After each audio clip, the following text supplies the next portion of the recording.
The bus, although already packed full, picks up a few more passengers and continues on its way. The road is wet, and the March rain beats gently but endlessly upon the roof of the bus.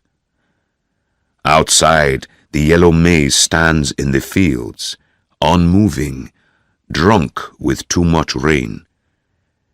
The rainy season, dark, long and heavy, is coming to an end, and soon people will be coming to cut the maize. But neither the muddy road nor the maize in the field can show me anything new or interesting. For 9 years, I have been a bus conductor, and I cannot begin to count how many times during those 9 years I have been on this road. Whether it is the rainy season as now, or a dry September afternoon, or a cold June morning, it is all the same to me. I always have one wish, and it never changes: to get to the end of the journey as quickly as possible. And yet, I never get my wish. I know the life history of every bridge, every stone, and every tree on the road from Limbe to Migawi. I promise you. My past is on the road, so is my present, and I find it hard to imagine a future away from this road. The road to Migawi and back to Limbe, and back again to Migawi. I don't enjoy thinking about my past before I became a conductor. I know I once had a father and a mother. We once lived on one of the large tea estates in Mulanje. But in my mind, this time is distant, not clear. My father died when I was a little boy, and my mother lived on, selling kachasu, illegal beer, to pay for my schooling. When she had finished doing that, she drank herself to death on the day I went home with my first pay. I also had an elder brother who went to work in the mines in South Africa. At first, we used to write. Then my brother stopped answering my letters, so I stopped writing. The bus stops, and I loudly ask if there is anyone getting out here. There is no answer, so the driver starts his engine and the bus moves on. But a moment later, someone rings the bell and again the bus stops. "I'm dropping here," says a man rising up from a seat not far away from me. Several passengers shout rude, angry words after the man as he pushes his way to the exit. I say nothing to him, and as a result, some of the ugly words are thrown at me too. Before I became a conductor, I worked in a tea research station. My job was to sit all day and write down the figures produced by a strange and complicated machine which, I was told, measured the brownness of tea. I never understood what those figures meant or how the machine worked, but my boss repeatedly told me that my job was of great importance to tea research. I did not understand this either, though I was proud to play my part in this great work. However, I quickly grew tired of sitting in the same place and writing down the same figures day after day, and I left the job after only a year. "I want an interesting job," I told my friends as I left. "I'm going to be a conductor. There is variety there. Different people, different places every day." The bell once again rings, and the bus stops for some passengers to get off. "I have a bicycle on the roof," says one man. "And I have a bag of maize," says another. I'm sure I know the reason why I'm growing so thin. My ears have grown tired of hearing such things, I have heard them hundreds, no, thousands of times. Maybe one day the passengers will be kind enough not to say them. The bus has reached the worst part of the road and is moving at walking speed. The driver swings it from one side of the road to the other as he tries to keep to the less muddy parts. Many a time the wheels go deep into the mud and all the passengers have to help in pushing the bus out. I wonder what time we'll get to Migawi, I say aloud without meaning to. The driver, hearing me, looks at his watch, ashamed.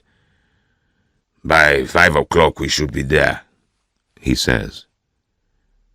The driver is a very old man, has been a driver for over 30 years, and should not still be working, although all attempts by the National Transport Company to make him stop have failed. No one understands why this strange old man, who is said to be very rich, prefers to go on working. I suspect he will die as soon as he is taken off the road. Behind the wheel, he looks full of life, but his eyes show the shadow of death. It is only the road that keeps him alive. The bus slides in the mud on a steep hill and nearly turns over. Streams of water run down the side of the road. Everyone come out and push! It seems to me that the road changes everybody. No one is free of it. Not just the driver, but all the passengers I have ever met. I feel sorry for them, but the thought worries me. I became a conductor in order to escape from a boring job and a cold, impersonal machine that measured the brownness of tea. But after 9 years, I do not find much variety in the brownness of men. Indeed, it seems to me that these are the same passengers that I left Limbe with on that rainy morning 9 years ago. That rude, talkative man has been on the same back seat for 9 years and is still telling the story of his business success. So too, that other man near the window who smokes all the time but won't let the windows be opened. That crying child never seems to grow up. And there is that fat woman who cleverly pushes off everyone attempting to sit next to her. Yes, these are the same passengers, and it is the same road, the same journey without end. Everyone come out and push! The rain continues to fall, and the driver keeps swinging the bus from one side of the road to another to avoid the mud. The bus complains continuously under the heavy load of passengers, which never seems to get less. People get on and get off, but the bus is always crowded. At Kambenje, the bus stops to pick up a few passengers, wet with rain. Among them is a man wearing an old yellow raincoat. I look at him carefully as he gets on. Yes, indeed. My father. My father had just that hardened look on his face, that bent back from years of picking tea. And for the first time in these 9 years, I see before me a clear picture of my father, my mother, my brother, our little house on the estate, the fruit trees in front of the house, the red roof of the factory in the distance, and the black smoke coming out of it. Everything to the last detail. I hear the singing of the workers as they pick tea leaves in the fields, in their rough yellow raincoats, with baskets on their backs. I feel now, as I felt then, respect for these workers who, with their songs, make hard work and hard lives seem so pleasant. A feeling of joy suddenly fills me. I move over to where the man is standing and touch his shoulder. "Father!"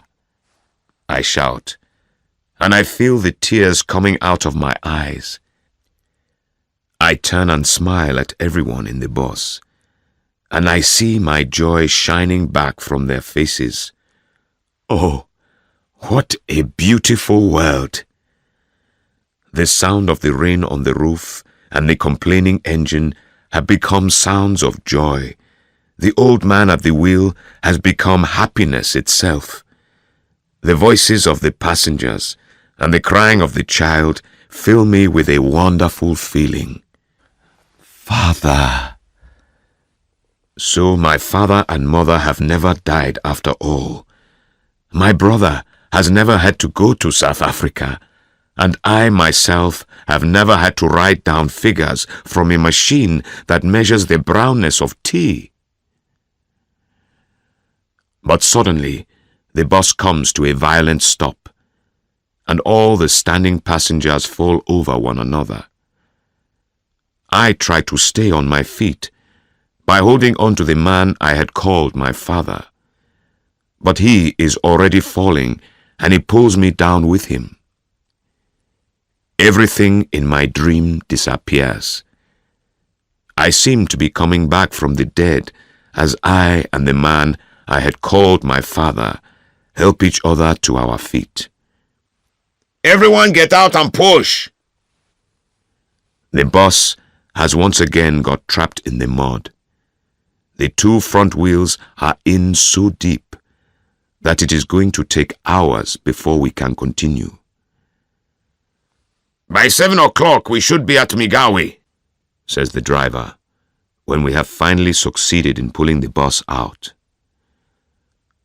Once, those words used to calm me down, but now, as I hear them, I feel cold all over. The idea of arrival has now begun to frighten me. I say nothing, and instead look at the maize in the fields outside.